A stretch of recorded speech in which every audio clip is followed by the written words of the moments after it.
welcome to the garden.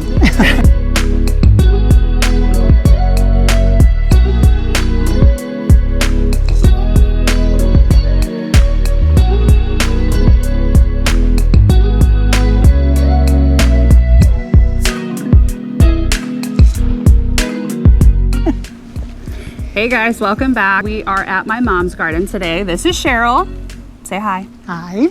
And so the last couple of videos we've had, we've shown you our gardens at home, which are, some of them are just a few months old, not very advanced, more beginner gardeners. And today we are going to show you some more established garden.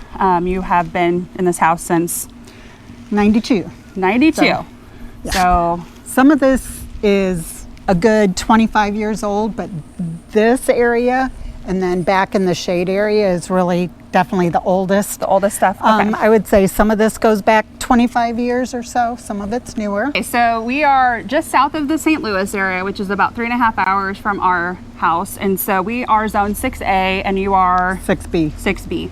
So it just kind of shows you, even within the same state and a couple hours away, you can be a little bit different. So I think that means that you are slightly warmer generally than we are, but still probably about We've had zone more 6. drought, I think, this year than you have. Yeah, so that's what I was going to talk about too with as we go and get ready to go look at your gardens and everything. You guys haven't even had the amount of rain we have. We've Right. had a crazy amount of rain for the summer that we don't normally have, and you guys have been exceptionally dry. Yeah. And so we are, we're in September right now. This is generally the end of our growing season, and so Everything's looking tired. Yeah, things are looking tired, but they're still looking great here. So obviously everything has its season, so some stuff's in bloom and some isn't. We're going to take a look around the back garden. Mom has some beautiful gardens on all sides of the house, but we are not going to get into all of them today because there's just too much, and we kind of have a time limit today. So we're just going to take you through the back garden.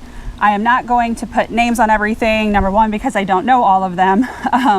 Mom does know them, and so she's going to mention most of them. If you have a specific question about a plant, just drop the timestamp below and I'll get back to you on what that plant is. But you should just hopefully be able to just watch and enjoy. So starting back in the corner, Go ahead. This area between this and the lilies, we have the Stelladora lilies. And then there's also a clematis that grows on this trellis normally. It's starting to rebloom. I had to cut it back, but it will come back this fall. Those are the plants that I would say are the oldest. And then there's normally a purple coneflower here. I went ahead and deadheaded it just recently because it was getting so brown and really kind of taken away from the vibrancy here. Yeah, this area is just full of color. Oh my gosh, this is... So this area right here, there are other definitely different plants that are, pollinator attractors, but the hummingbirds just play in here. There's, bees and wasps and all kinds of stuff that you'll see throughout here. But anyway, the hummingbirds love to play up in here too. That is an amaranth. It reseeded itself from seeds I had here last year. So explain, you were explaining that you started with this celosia over here, right? Okay. So I grew this from seed, this kind of celosia from seed last year. It's called terracotta. And then because the amaranth was in here, I think what happened is it somehow got crossed, and that is when this color started popping up. Which is beautiful. Yeah, it's gorgeous over here. You have like a whole dark pink vibe over here. Yeah, but it was not seeded, right? I mean, this is like somehow a hybrid. And then this year, I noticed this color. So it's got more of a pinkness to it compared to this that has a little more brown, right? So I think, again, it's probably a hybrid off of, the mix of these colors, which I just absolutely love. And this stuff, I think I just sprinkled some seeds in here late in the spring, and this stuff just really took off. There are other celosias that kind of seeded themselves from last year, and again, that's kind of my preference. Yeah. I like to, really try to established some of our main anchor plants, And then a lot of these things are really just kind of experimental, trying to figure out what do we like, what will grow here, because there are definitely some things that will take and some things that don't. So like just recently we, bought these cone flowers to add some extra color in here. But, for the spring, the clematis, the creeping phlox, those are kind of the mainstays. We also have back here, you kind of can see crane's bill. And so this will usually bloom pink flowers at the same time this 9-bark blooms, and it's just a beautiful, little setting. And this, of course, helps to keep down weeds, but it really likes its spot. It's been here for quite a few years. So, but there is some pulmonaria I tucked back here this year.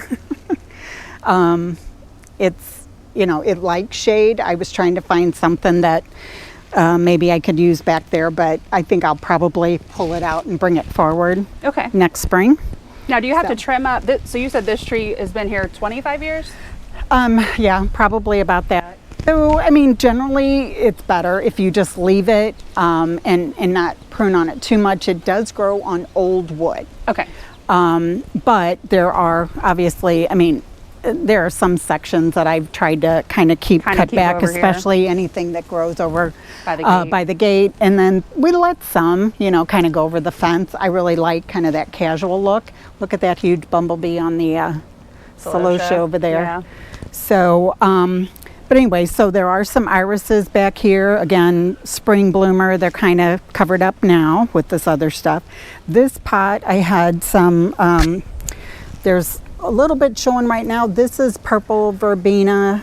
It was a Monrovia verbena that I grew from a pot last year. And then I took some cuttings and overwintered it so that I'd have some for this year, and it's doing great. Along with that pink vine, it's a little scorched, but there are some, here's some pretty pink showing up there. So these are the ones that you gave us clippings of these, and we started those with our Supertunia persimmon pot, and then we have this pink frost sweet potato vine as well. Yep. And then what is this? This is Alternanthera. Okay. I think I have to double check that.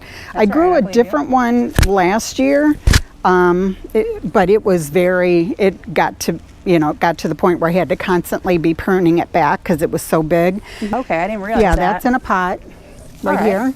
That's a good way to bring some height and variance. Exactly, right. And I can control it a little bit better. There is actually some burgundy celosia back here, but it's kind of been taken over by this plant. But I love that color too. Yeah. So obviously this is a different kind of celosia than that. My favorite view is from coming in the gate. Oh yeah. And just being able to kind of see all the waves of color as you look down. Now, what are these? Those are cone flowers. It's a double petal cone orange. Yep, got those from Home Depot just so we could have some extra, kind of color up here. Then there's a dark pink phlox back there. Wow, that's really pretty. It's already on its probably third flush, so it's kind of needs to be deadheaded there too. What do you call this in the spring when everything's blooming? Lily Lane. Lily Lane, because you got your daylilies. There's probably, I'm going to say 6 different colors. Now these are the Stelladoro, and I've got those that I've, kind of split and taken out to the front and put in different gardens. This one is an orangish one, but there's a peach, there's a yellow, there's a purple. This is that elegance lavender that you gave us seeds, for our our back swoop garden as well. So you got a couple of those. And I had originally planted that in another spot earlier this year because I had some lavender that I'd grown from seed and it had lasted a couple of years, but this last winter it was gone. I think that we had a lot of issues with a couple of plants that just got too wet, or it was a late frost or whatever, and they just disappeared. So I reseeded these, and then down there I think they just weren't happy. It was too wet. We've got heavy clay soil, and this is definitely because it's older and we've had so much mulch and decomposition and everything. It's got a lot more organic matter here, and these plants really, you can tell the difference in the soil from this area compared to that, which is, you know, a newer, more immature. So this area garden. Down to the clematis trellis here, you're saying that this is that was 20, the original. Yeah, this is at least maybe? 20 years old. So all that dirt's been worked over and it's been amended and had other stuff added to it, and so they're just really, really happy. And there's a good. Huge difference. I mean, now, things grow really nicely here. Are these Benaries?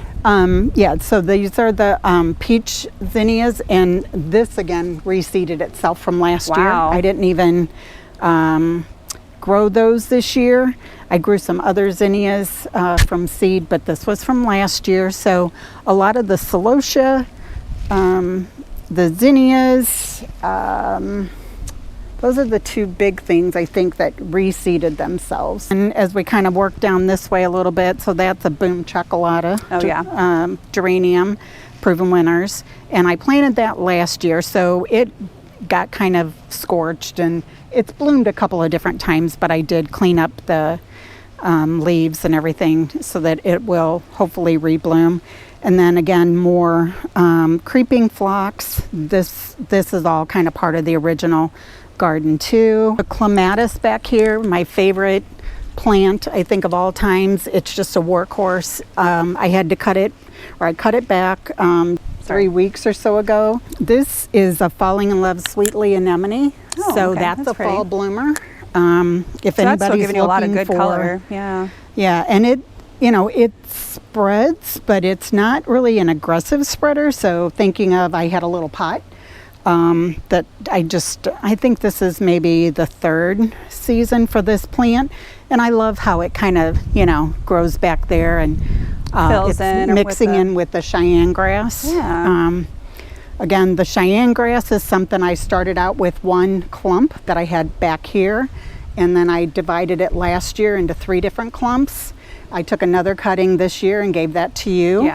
So these are now big enough where they're really going to have to be divided every year. So you're really getting the bang for your buck whenever you're buying these and figuring out what you can divide and putting it in another spot and just kind of continuing on with that. That's, I mean, to me, that's, you know, that makes me just feel like I'm really being productive and a good use of our resources and things like that. But this will turn, you know, darker, more fall colors pretty soon. But I cut a lot of these seed heads off and put them in my vases with flowers because they're a really kind of nice cool texture. Accent, and they last forever. So yeah, that's kind of a fun thing there. Beautiful. Going down this way are some of the alliums. I started out with 2 plants in the front, and then every year I've been dividing my plants. So now I probably have about 10 different sections. So I added some more back here. Again, the pollinators love this allium. A lot of these are kind of bloomed out, but you can see a couple of them still are getting color. And these aren't bulbs that you planted. These were plants. These are right, exactly. And so you started with that, and then you've been dividing them as they grow. Yeah, which, you know, like the least amount of maintenance I have to do, the better, as far as I'm concerned. So down here, some peach verbena. Again, they're a little sun weary, but I got those. Those are the Peachy Keen proven winners. And I took clippings of those last year, and also, you know, grew some plants from that. And so that's what these are. Those are the cuttings that I overwintered. Too, yeah. So this was kind of an experiment too, because I usually put them in pots. But I'm like, I love the peach color with this purple and pink. So I thought, you know, it brightens it up by the grass. See and how, too. See if it'll take or whatever. These little plants here are asters that I, you know, put in last year from like a 4-inch pot. And so I think it's interesting that you've got two plants that are exactly the same, not a foot away, and this compared to that, differently. I don't know why. There's such a huge difference, but again, just another one of those things. It's like some things you can control, some things you can't control. Presumably they have the same water, the same kind of soil. Just a garden mystery. I don't know. So back here we've got white powwow white coneflowers, and a couple of them over there. I had the one over to the left of that one that I planted early this spring. It was bloomed out and I wanted to get some more color, so I just recently put these two in here and kind of build up the coneflower that looks good. collection. So my other thing is the coleus leaves down there. Again, I had 3 coleus from last year that I took cuttings from, overwintered them, and I used them in my garden this year. And then I bought a couple more different colors.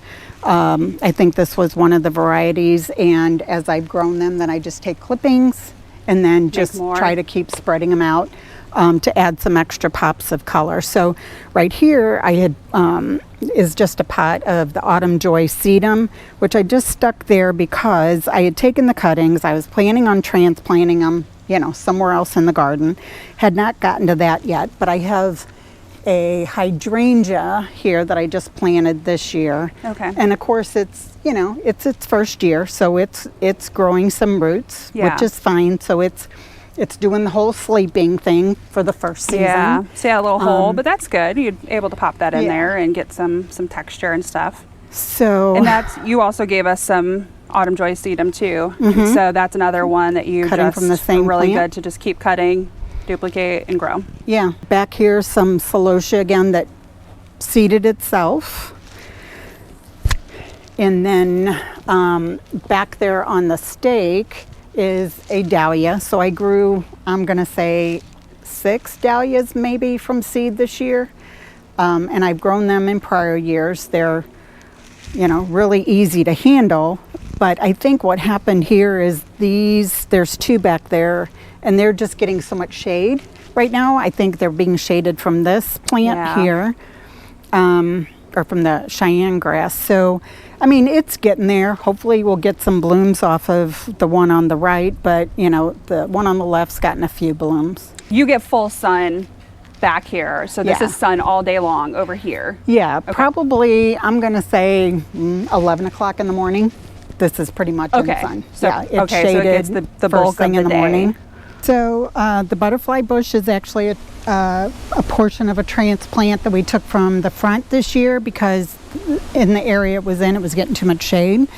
But I was hoping that it would take to a transplant, and it's doing really well. It actually has its first bud on it. So technically this is like its first year. And then behind that is denim and lace sage. So I had started out with 3 of those. Unfortunately, only one of them made it through the winter, but and it's, you know, the colors kind of faded out because it's definitely done its job for the summer, but it's still, you know, I like it as a filler. And then let's see, starting on kind of this next area here, we have there's kind of a mix of some seeds from Queen Lime Blush zinnia that I grew again the second year. And then there's also these that are more colorful there, pack of the California giant zinnia mix that you gave me. And so those were literally put seeds in the ground. Awesome. I think I did that maybe in June. Just threw the seeds in the ground and they sprouted. So I'm loving that color. I'll probably do that with my other zinnias from now on instead of trying to just start them from seed. Yeah. Because there's plenty of time for them to kind of flower. They come up pretty fast. Yeah. So I know we're kind of midway on this side and we talked about it being full sun over here. So is this all on drip or do you have to come out and hand water it? So this is all on drip. So a lot of this is 1/2-inch black tubing where I have some, for the bigger plants I have emitters going to those directly, but for a lot of these, like especially for the annuals, I do have some of the 1/4-inch drip tube with the emitters out in the front, just so I don't have to, you know, run an emitter to every single one of them. Everything. And then moving down this way, these are kind of, again, bloomed out. Those are the powwow pink coneflowers. I planted those last fall. And they were pretty robust. I have deadheaded them. There are some blooms, but again, the heat and Lack of rain? Yeah, I mean, you know, you like the do, heat, but- even though they're on drip, it's not the same as a good, you know, Right. Good, nice, gentle rain, which we haven't gotten too many of them, of those. So, and then again, I have a little section of the purple creeping phlox. These are the sun patients. Again, just tried to put something in here with, you know, bring in a little bit more color. I don't know what brand or whatever type of crepe myrtle it is, but I love that dark foliage with the bright pink flowers. It really There's not a lot in here that's really bright colors, but I love this kind of as an anchor plant. It's not going to get much bigger because it actually, I have to cut it. It basically grows from the roots up every spring. So I end up cutting it all the way down to the ground. It's never going to get massive, which is fine. That's kind of what I was looking for. It's a really good contrast with the white. Yeah. You know, and then you got that kind of dark Very foliage pretty. too. So yeah, it's very pretty. Got more lilies back there, daylilies. Yep. A few more of the daylilies. Again, just trying to kind of like scatter those out because those will be blooming before all this, you know, grows up. This is actually banana cream daisy, and it's supposed to rebloom. It's just not really the perfect conditions for it, but you know, it's nice whenever it is blooming for sure. And I wanted to kind of have some contrast with this pink, so that was the white flowering along with the white cone flowers over here, kind of as a backdrop to the pink. Yeah. And then this, I believe, is a pink mom. It's not starting to bloom yet, but as you can see, some of the other are actually starting to get blooms on them. So got a couple more mums down this way. Then, this is another plant that reseeded itself. So this is portulaca, yellow portulaca, and I had it in a hanging basket last year. And this red super bells was also in a basket next to it. So this reseeded itself, and of course the portulaca will come back. That's not so this a jumped surprise. from a plant that was next to it. Yep. Jumped into there. That's kind of cool. Well, or the somehow birds brought a gift or something. Yeah, and, you got and some then sweet potato again vine. some sweet potato vine that I took cutting from. The whole way you have this with the variations of the height and everything. I mean, I know you said some of this is new that you've just put in, but I mean, when you step back and look at that, you have the texture, the colors, the height variance, and so it really just, your eye just kind of keeps floating along, and it's just really, really pretty. I also like you have, she didn't really focus on it, but she's got a lot of these hardscapes kind of put in throughout, and so that kind of helps anchor some of these plants and break up the division between the sections. So she's got several stones, she's got some different plants over there, of course, spinners. Were you inspired by our spinners at home? Yep. Some lanterns, solar stuff, and so kind of all mixed in. It's just really nice. Each spot has like a little, you know, a little piece that's fake special. birds back here. Oh, those are fake? Oh no, I thought they were real. Yeah. So yeah, a lot of these rocks, you know, we've kind of had in our garden, and again, do kind of use them somewhat as a backdrop because for some of the plants, it's kind of nice color. Yeah. Although, like for this one, it's actually trying to level out. Hey, I mean, if you can get looks and practicality out of it, double whammy there. Then over here, unfortunately, again, a little sun scorched. This poor strawberry. This is a strawberry Sunday hydrangea. How big that is, though. You got a new one. Yeah, there's a couple of new blooms. So we're starting off like pure white with this one. Yeah, and they do turn kind of the limey green. And there's a couple back here that are a little more limey. I did cut quite a few of them, or deadhead quite a few of them after our last week of 100-degree heat because they were literally just brown. Yeah. Some of these I left up because, you know, they're not all brown. And I still like, you know, kind of the texture, but this just goes to show too, these will still continue to, you know, push new blooms if you deadhead them. So these grow on new wood. Okay. And so, you know, I cut it back a little bit, probably a little bit in the fall, you know, leave some of the bloom heads up through the winter. That's what I say for some winter interest, kind of keep them up. Bit, yeah. Another mom? Yep.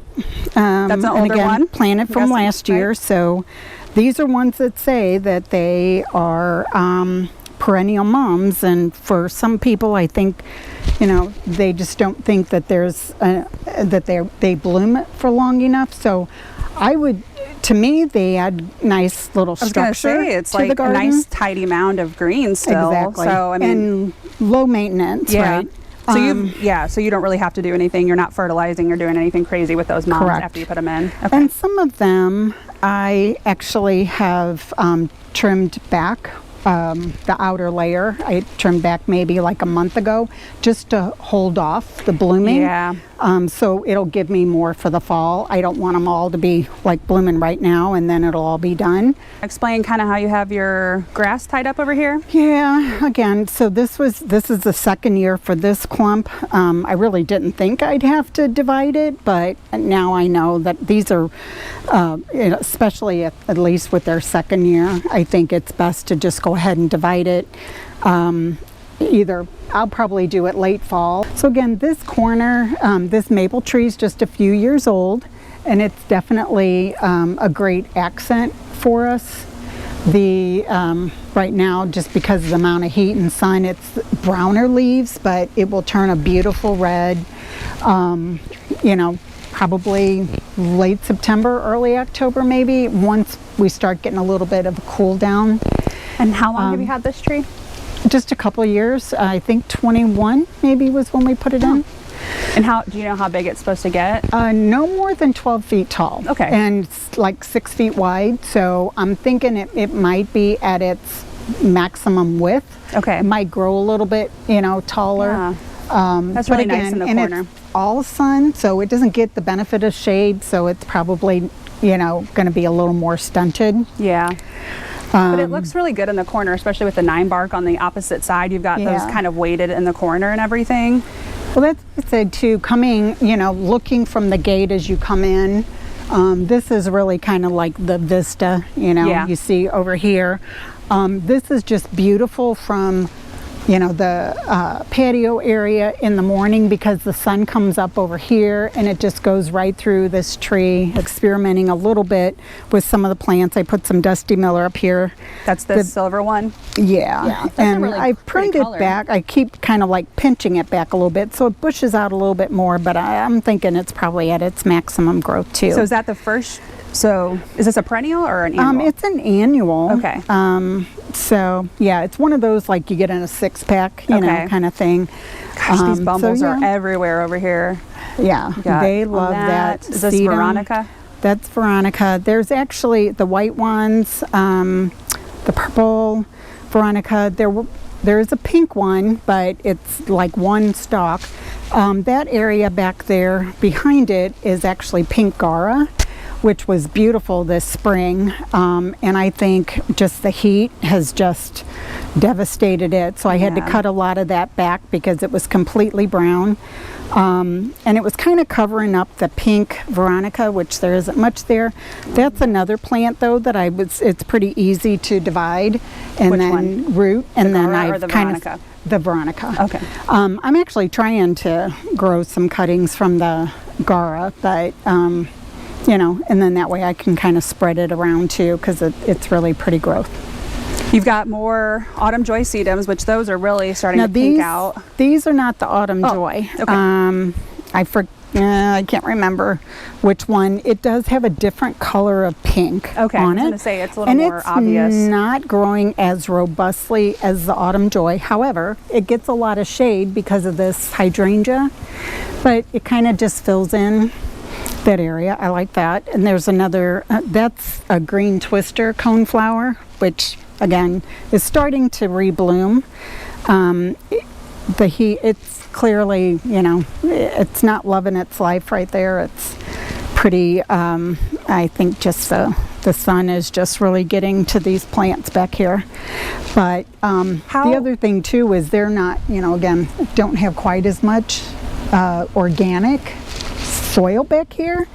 This whole side has been clay since 21. Yeah. Right? Okay. And so yeah, it's on not its quite as robust. 1, 2, 3. So it's on its third summer, really, in the soil yeah. composition and everything. So I mean, you've still done. I mean, I know you have some things that you think are, you know, not doing great, but you still have a lot of plenty, you know, plenty of other color to fill in when something's dying back, or you know, the grasses to kind of help fill in. Yeah, So trying to step it's really back good. and You've think got, about that. Yeah. So, and this is, what year is this for the autumn joy sedum? This again is the 3rd year. It's massive. So this was I didn't realize it was another gonna one. get that big. Interestingly enough, even though it seems like they would both grow at the same rate, the one on the right was growing more slowly than the one on the left. But I had taken the clippings from the one on the left, so this stuff that bloomed earlier, I had taken clippings and just started new plants there. So the rest of this has just taken a little bit longer to fill in. So that's why those have already bloomed, and you can see the brown. They're just done, yeah. Kind of done there. Is this another sedum? That is, back in black sedum, I think. Oh. So that one the flowers haven't bloomed. Again, I don't know if it's just kind of being too much shade or crowded out from the mums. I've tried to keep this kind of cut back so it'll give it some room. And of course I have my dinosaur rock, right? Our son thought it was a dinosaur back in the day. It was a dinosaur fossil, so that particular rock. It does look like one. Yeah. So yeah, these mums were planted last year, I think it was. So this will be their second fall for those. Were they small when you got them? Yep. These were all little, just like 4-inch quarts, pots. like the little. Yep. Cheapy Lowe's 5 for $10. Exactly. Interesting. Wow. So these will be pretty fall color. Awesome. Again, these are more like the cinnamony brown color. Yeah. Really good fall with the tree. But I have to. So this is the 3rd year that we've done the Super Tunia bubblegum. Super Tunia Vista. That's their very vigorous one. Yeah, very vigorous. And, they could have used a cutback, but I really love how they kind of grow in between all the flowers. So if you're standing back, you don't notice really how leggy they are. So, oh, no. I like it from in the back. I think I only did 3 this year. Last year, I think I did 8, and it was just like it kind of took over. So I thought, okay, do just a few this year. I did end up sticking some white, is it Silver Bells? Proven Winners? Silverberry. Petunias back there to kind of bring a little bit of color or light back there where it's more shaded. Yeah, darker. And then I have some cuttings from the coleus again that we put back there. I'm surprised that even with the shade of the tree, although I guess you said you get the sun in a different angle, but I'm surprised that they're that happy under there. I wouldn't have thought to put them under the tree because of the shade. Right. Well, they will get a little more sun as the sun goes to the west. They'll get a little bit more over here. In the evening. But yeah, it's kind of interesting. It doesn't, and I feel like they're probably doing better because they do get a little bit of shade back there. But again, just little pops of color. Where'd you get all these rocks? These from... There were some here when we moved in here, and then various places that we, maybe camped and picked up a rock or two. To fall in the truck, yeah. But there's some really good fossil rock in here. Yeah, so I just love all the hardscape in it too, especially just with all the variants and stuff. And the frog. Yeah, the frog, of course. So that was my turquoise frog. Mother's Day gift from Dad. So we got another daylily back there. Looks like a couple of some more daylilies, zinnias on each side. Zinnias, the Cheyenne grass. So there was some liatris back here, and I did finally cut those back because they were, splaying all over. But those are really pretty, earlier in the summer, and I'll, just dig those up this year and probably spread them out so I can get them in different places. More Cheyenne grass that you've probably transplanted. So yeah, you're really just kind of sharing everything. Yeah, That's so good. I like the zinnias back here too. Again, these were ones I just threw the seeds down, some of them. These yellow ones I did grow from seed this year, so I've got a couple of those. And then there's a Queen Lime Blush back there. But these California mix, again, they're doing well, and I really like those little pops of color from far back against the white fence. Yeah, against the white. Tell us about your post and your hanger. So where'd you get that? This is our memorial post for Aunt Cindy. Dad created that because she loved cardinals, and so we have typically been using yellows and reds. in these pots. And so like I said, last year I used the portulaca along with the red super bells, and then this year we did the yellow super bells. The sedum is kind of a new thing. All right, so we got some more cone flowers. It looks like some the more orange cone flowers. I stuck a couple of coleus cuttings in with those, and then back there is on the trellis, it's a white diamond clematis, and again, this is only, I think, again, it's third season. And then these up here, I do have some salvia. There's it's a Perfect Profusion. I think this one's Indiglo Girl. There's Pink Profusion back here next to the lily. You know, we did get the extra yellow mums, again, a little more pop of color, just because I'd like to see some color now, and these are going to take a little while to fill in, but yeah. Well, before we move on to the pepper patch, again, if you want to just get, you know, a nice view of this, I mean, this is just, I mean, you've done a great job here, and I know I usually see it in pictures or videos or whatever whenever you're calling me, but it's been a long time since we just sat out here and, you know, just walked through the garden and everything, and especially since 2021 when you had the new addition over here. And so everything just looks great, you know, the mix of annuals and perennials. So you've got a pepper and veggie patch? For the most part, it's peppers. We did end up, you know, adding a couple of tomatoes, which this is probably the first year we've ever done it where we tried putting them in containers.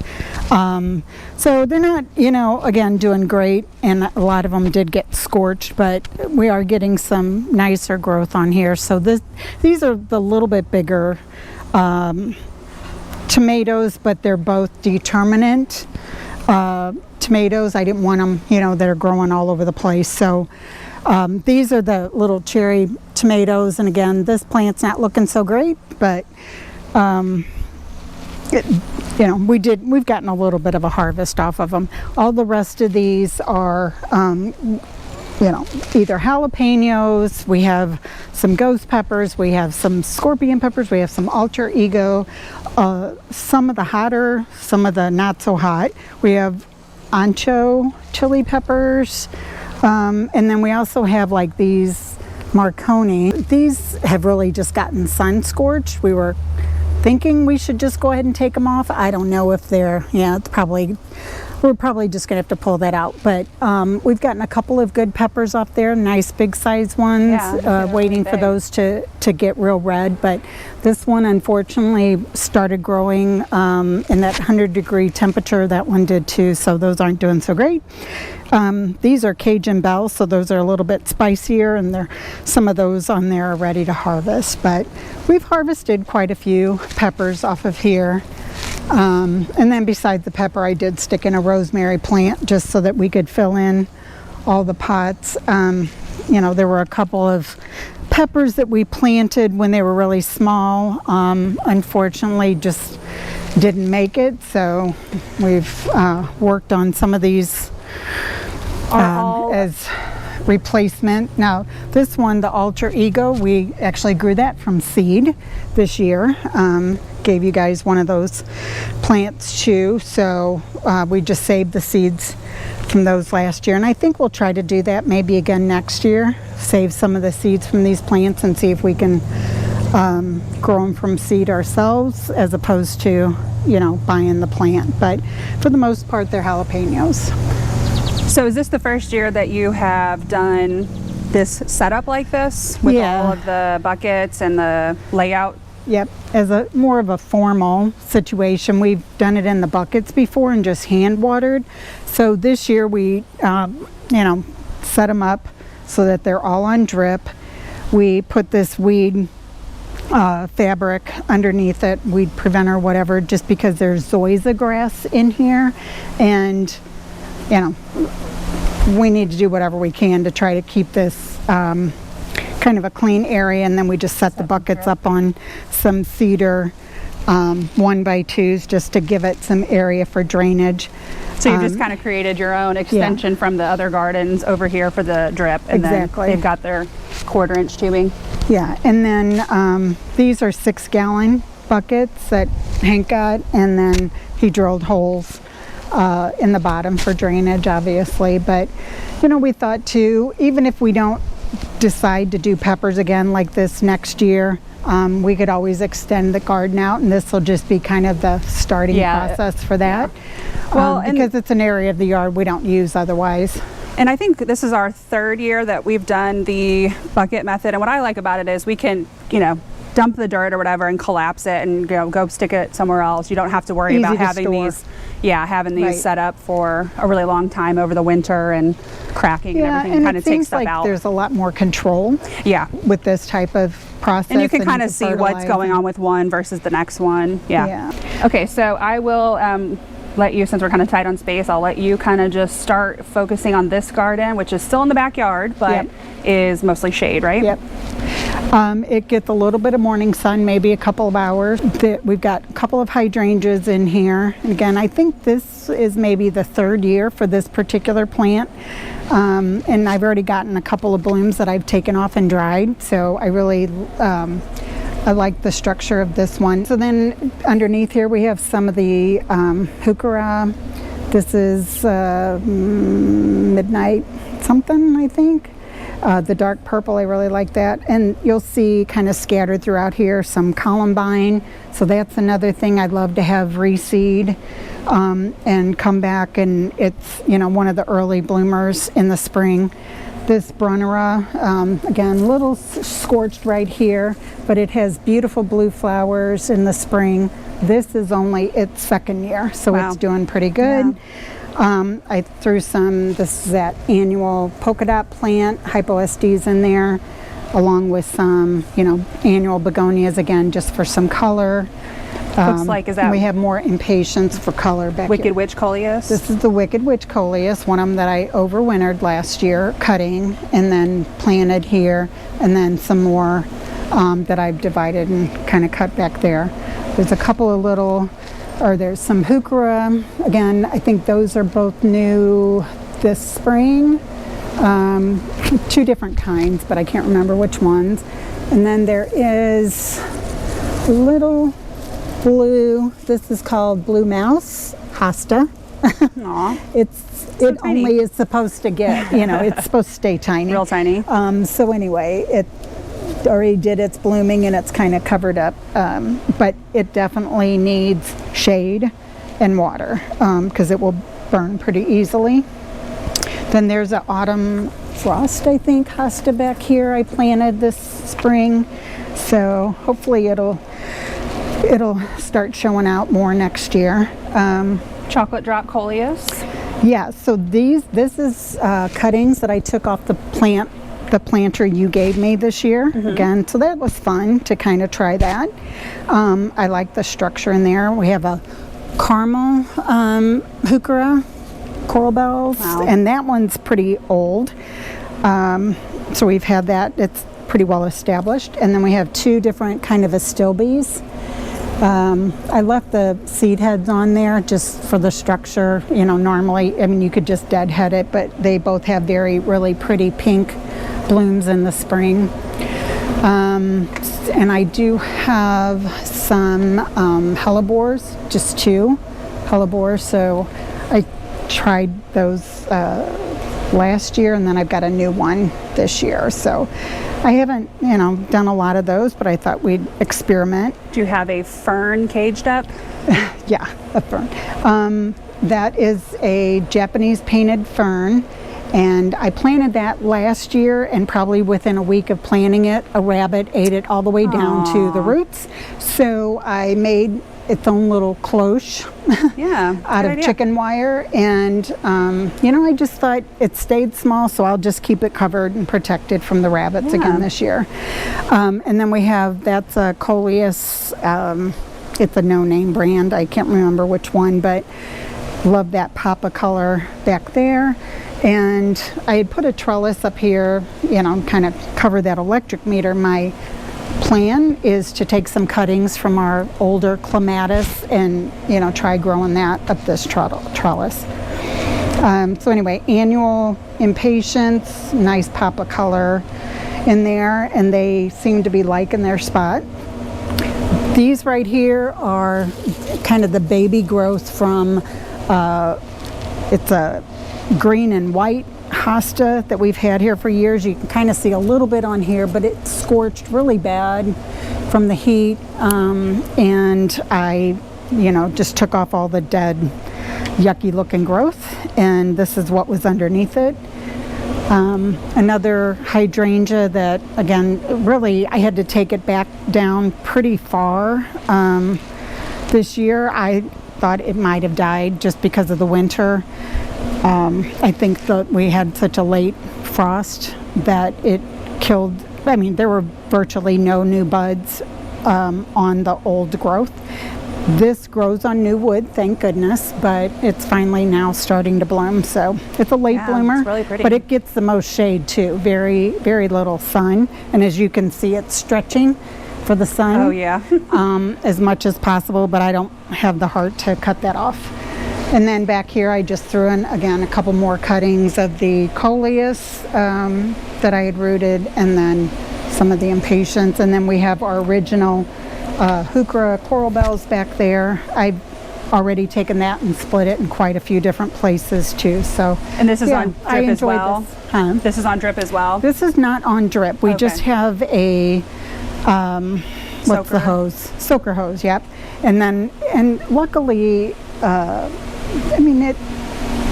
again, this is an older garden. There's a lot of organic matter, so I feel like the soil is pretty conducive to most of these plants, and I only have to water it like whenever it's really, really hot, maybe once a week. Okay. And that's really mostly for the hostas, because the hostas, well, the hydrangeas too, they like more water. But so you have, for a shade garden, you have a lot of color mixed in here. You've got some pinks and reds and purples too. So yeah, that looks really good. Just kind of all together there. Yeah. Tuck that under there. There you go. All right, guys, so we are under the cover now because it is just super hot out here today. But anyway, we wanted to thank my mom for giving us a garden tour. I know she's excited too, because she loves to talk about her plants. So good gardening friend to have. So I have a few things for her. She got some cuttings of the Tradescantia zebrina, and so you can pick out whatever colors you want of that. The, doesn't look that great right now, but the Firefly Sunshine Yarrow, because I know you had mentioned wanting that when you saw it in one of our videos. Want to do one. Thank you. You're welcome. You can put that in too if you want. This tub is yours too. Oh, nice handy garden tub. Yeah. I like the purple. Yeah. Goes with my garden. Yeah. Keep it in the back of your car when you need emergency plants, and you can just toss them in there. That's a good idea. Awesome. And then this is a little tote for you to keep your seeds in. Oh, and so I brought you a couple seeds from the seed haul. Oh my goodness. So I got white marigold, some alliums, and some echinacea, which I saw this exact seed one sitting in there. But fun. I probably got it because you had it. Maybe. And then I've got some other seeds for you from my garden. I have got, since she likes to save seeds from everything, you kind of heard, these are just little seed envelopes that you can keep stuff in and label. Cool. And then root propagation little ball covers, so you can fill it with soil and start to propagate with the roots. And so I'm not sure if they're reusable or not, but you can try that, and then you can keep all of your seeds and stuff in there and tote it around wherever you need to go. Very fancy. Thank you. Okay, and then this is a planter box that Matt put together for my mom, just again as kind of a thank you. Cute. So he put that together with some wood that we had around the house, and then this is I think it's Croton Petra is what it's called. It's cool color and everything. So put whatever you want in the planter, but that comes with a little thing. And I think, not positive, but you're good at overwintering stuff, so maybe you can keep that inside. Yeah. Thank you. A little heavy. All right, guys. Hope you enjoyed the tour of the garden today at Mom's house. We will definitely be back in the springtime just to kind of show you progression of things, and we'll show you some different spots of her garden. If you have any questions, let us know. Again, thank you to my mom for taking us through everything, and we will see you next time.